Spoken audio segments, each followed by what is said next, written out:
orang lumpuh disembuhkan. Matius pasal 9 ayat 1-8. Sesudah itu naiklah Yesus ke dalam perahu lalu menyeberang. Kemudian sampailah ia ke kotanya sendiri. Maka dibawa oranglah kepadanya seorang lumpuh yang terbaring di tempat tidurnya.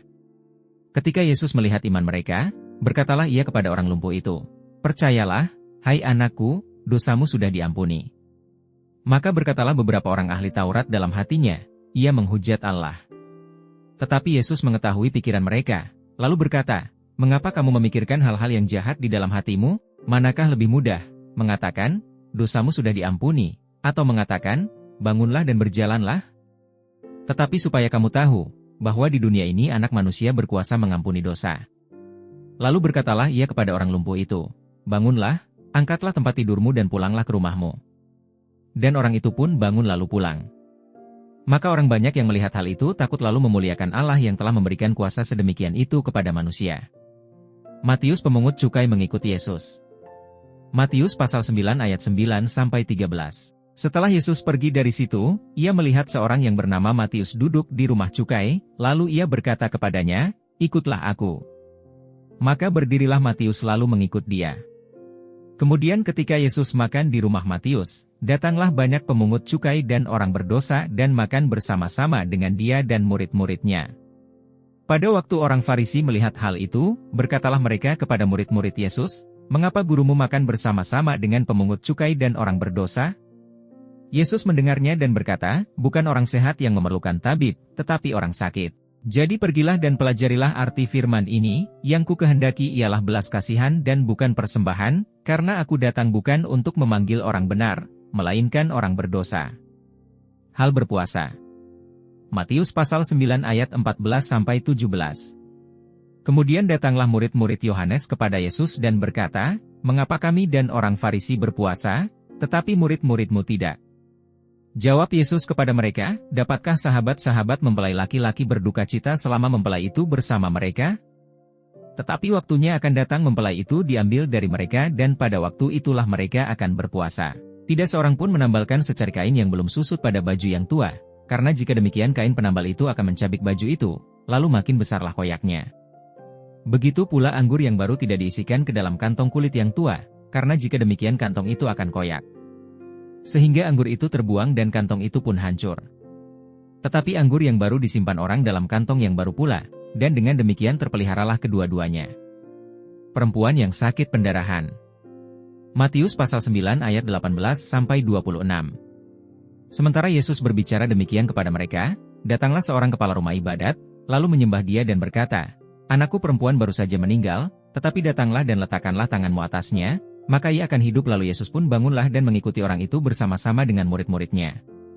Pada waktu itu seorang perempuan yang sudah 12 tahun lamanya menderita pendarahan maju mendekati Yesus dari belakang dan menjamah jumbai jubahnya. Karena katanya dalam hatinya, "Asal kujamah saja jubahnya, aku akan sembuh."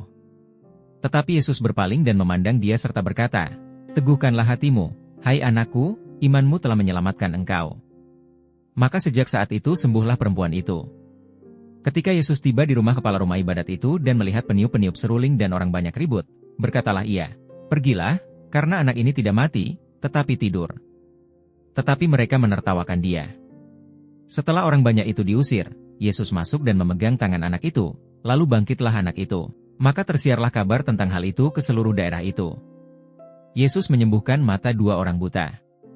Matius 9 ayat 27-31. Ketika Yesus meneruskan perjalanannya dari sana, dua orang buta mengikutinya sambil berseru-seru dan berkata, "Kasihanilah kami, hai anak Daud." Setelah Yesus masuk ke dalam sebuah rumah, datanglah kedua orang buta itu kepadanya dan Yesus berkata kepada mereka, "Percayakah kamu, bahwa aku dapat melakukannya?" Mereka menjawab, "Ya Tuhan, kami percaya." Lalu Yesus menjamah mata mereka sambil berkata, "Jadilah kepadamu menurut imanmu." Maka meleklah mata mereka, dan Yesus pun dengan tegas berpesan kepada mereka, katanya, "Jagalah supaya jangan seorang pun mengetahui hal ini." Tetapi mereka keluar dan memasyurkan dia ke seluruh daerah itu. Seorang bisu disembuhkan. Matius 9 ayat 32-34. Sedang kedua orang buta itu keluar, dibawalah kepada Yesus seorang bisu yang kerasukan setan. Dan setelah setan itu diusir, dapatlah orang bisu itu berkata-kata. Maka heranlah orang banyak, katanya, yang demikian belum pernah dilihat orang di Israel. Tetapi orang Farisi berkata, dengan kuasa penghulu setan ia mengusir setan. Belas kasihan Yesus terhadap banyak orang. Matius 9 ayat 35-38. Demikianlah Yesus berkeliling ke semua kota dan desa. Ia mengajar dalam rumah-rumah ibadat dan memberitakan Injil Kerajaan Sorga serta melenyapkan segala penyakit dan kelemahan. Melihat orang banyak itu, tergeraklah hati Yesus oleh belas kasihan kepada mereka, karena mereka lelah dan terlantar seperti domba yang tidak bergembala. Maka katanya kepada murid-muridnya, tuaian memang banyak, tetapi pekerja sedikit. Karena itu mintalah kepada Tuhan yang empunya tuaian, supaya ia mengirimkan pekerja-pekerja untuk tuaian itu. Yesus memanggil ke-12 rasul. Matius pasal 10 ayat 1 sampai. Yesus memanggil ke-12 muridnya dan memberi kuasa kepada mereka untuk mengusir roh-roh jahat dan untuk melenyapkan segala penyakit dan segala kelemahan. Inilah nama ke-12 rasul itu. Pertama Simon yang disebut Petrus dan Andreas saudaranya, dan Yakobus anak Zebedeus dan Yohanes saudaranya, Filipus dan Bartolomeus, Thomas dan Matius pemungut cukai, Yakobus anak Alfeus, dan Tadeus, Simon orang Zelot dan Yudas Iskariot yang mengkhianati dia. Yesus mengutus ke-12 rasul. Matius pasal 10 ayat 5-15. Ke-12 murid itu diutus oleh Yesus dan ia berpesan kepada mereka, janganlah kamu menyimpang ke jalan bangsa lain atau masuk ke dalam kota orang Samaria, melainkan pergilah kepada domba-domba yang hilang dari umat Israel. Pergilah dan beritakanlah. Kerajaan sorga sudah dekat. Sembuhkanlah orang sakit. Bangkitkanlah orang mati. Tahirkanlah orang kusta. Usirlah setan-setan. Kamu telah memperolehnya dengan cuma-cuma, karena itu berikanlah pula dengan cuma-cuma. Janganlah kamu membawa emas atau perak atau tembaga dalam ikat pinggangmu. Janganlah kamu membawa bekal dalam perjalanan, janganlah kamu membawa baju 2 helai, kasut atau tongkat, sebab seorang pekerja patut mendapat upahnya. Apabila kamu masuk kota atau desa, carilah di situ seorang yang layak dan tinggallah padanya sampai kamu berangkat. Apabila kamu masuk rumah orang, berilah salam kepada mereka. Jika mereka layak menerimanya, salammu itu turun ke atasnya, jika tidak, salammu itu kembali kepadamu. Dan apabila seorang tidak menerima kamu dan tidak mendengar perkataanmu, keluarlah dan tinggalkanlah rumah atau kota itu dan kebaskanlah debunya dari kakimu. Aku berkata kepadamu, sesungguhnya pada hari penghakiman tanah Sodom dan Gomora akan lebih ringan tanggungannya daripada kota itu. Penganiayaan yang akan datang dan pengakuan akan Yesus. Matius pasal 10 ayat 16-33. Lihat, aku mengutus kamu seperti domba ke tengah-tengah serigala, sebab itu hendaklah kamu cerdik seperti ular dan tulus seperti merpati. Tetapi waspadalah terhadap semua orang. Karena ada yang akan menyerahkan kamu kepada majelis agama dan mereka akan menyesah kamu di rumah ibadatnya. Dan karena aku, kamu akan digiring ke muka penguasa-penguasa dan raja-raja sebagai suatu kesaksian bagi mereka dan bagi orang-orang yang tidak mengenal Allah. Apabila mereka menyerahkan kamu, janganlah kamu khawatir akan bagaimana dan akan apa yang harus kamu katakan, karena semuanya itu akan dikaruniakan kepadamu pada saat itu juga. Karena bukan kamu yang berkata-kata, melainkan roh Bapamu. Dia yang akan berkata-kata di dalam kamu. Orang akan menyerahkan saudaranya untuk dibunuh. Demikian juga seorang ayah akan anaknya. Dan anak-anak akan memberontak terhadap orang tuanya dan akan membunuh mereka. Dan kamu akan dibenci semua orang oleh karena namaku. Tetapi orang yang bertahan sampai pada kesudahannya akan selamat. Apabila mereka menganiaya kamu dalam kota yang satu, larilah ke kota yang lain.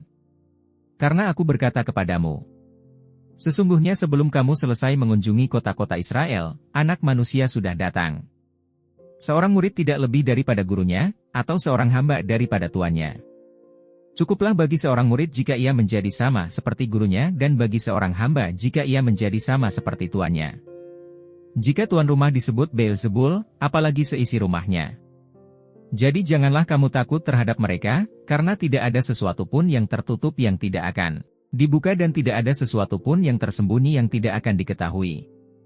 Apa yang kukatakan kepadamu dalam gelap, katakanlah itu dalam terang. Dan apa yang dibisikkan ke telingamu, beritakanlah itu dari atas atap rumah. Dan janganlah kamu takut kepada mereka yang dapat membunuh tubuh, tetapi yang tidak berkuasa membunuh jiwa. Takutlah terutama kepada Dia yang berkuasa membinasakan baik jiwa maupun tubuh di dalam neraka. Bukankah burung pipit dijual 2 ekor seduit? Namun seekor pun daripadanya tidak akan jatuh ke bumi di luar kehendak Bapamu. Dan kamu, rambut kepalamu pun terhitung semuanya. Sebab itu janganlah kamu takut, karena kamu lebih berharga daripada banyak burung pipit. Setiap orang yang mengakui aku di depan manusia, aku juga akan mengakuinya di depan Bapa-Ku yang di sorga. Tetapi barang siapa menyangkal aku di depan manusia, aku juga akan menyangkalnya di depan Bapa-Ku yang di sorga. Bagaimana mengikut Yesus? Matius pasal 10 ayat 34-42. Jangan kamu menyangka bahwa aku datang untuk membawa damai di atas bumi. Aku datang bukan untuk membawa damai, melainkan pedang. Sebab aku datang untuk memisahkan orang dari ayahnya, anak perempuan dari ibunya, menantu perempuan dari ibu mertuanya, dan musuh orang ialah orang-orang seisi rumahnya. Barang siapa mengasihi bapa atau ibunya lebih daripadaku, ia tidak layak bagiku. Dan barang siapa mengasihi anaknya laki-laki atau perempuan lebih daripadaku, ia tidak layak bagiku. Barang siapa tidak memikul salibnya dan mengikut aku, ia tidak layak bagiku. Barang siapa mempertahankan nyawanya, ia akan kehilangan nyawanya. Dan barang siapa kehilangan nyawanya karena aku, ia akan memperolehnya. Barang siapa menyambut kamu, ia menyambut aku. Dan barang siapa menyambut aku, ia menyambut dia yang mengutus aku. Barang siapa menyambut seorang nabi sebagai nabi, ia akan menerima upah nabi, dan barang siapa menyambut seorang benar sebagai orang benar, ia akan menerima upah orang benar.